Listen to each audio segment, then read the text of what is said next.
France's fishermen threatening to launch a blockade against British vessels in the event of a no-deal Brexit saw their warning ridiculed and thrashed as former MEP June Mummery insisted we will defend our waters.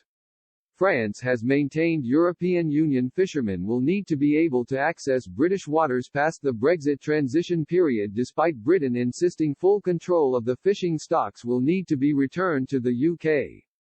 Continental trawlermen and fishermen have threatened to impose a blockade on their British counterparts should the negotiations conclude in a no-deal scenario and leave them without any right of access to UK waters.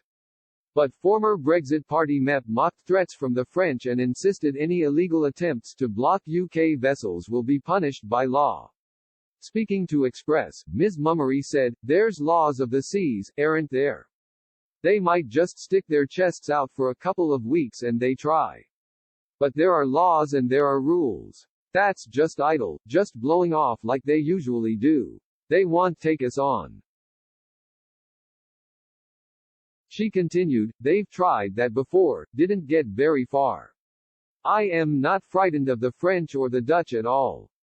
We are Great Britain and we will defend our waters and our country.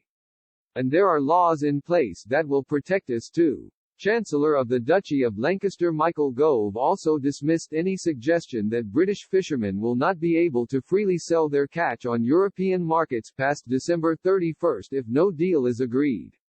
Fishermen's Union Northern France President Olivier Lepretre said in November France was ready to retaliate if continental fleets were to be excluded.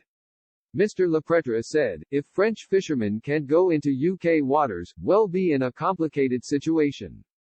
Because their catch goes to be sold here and fishermen here say they won't allow British fish to be sold on the European market."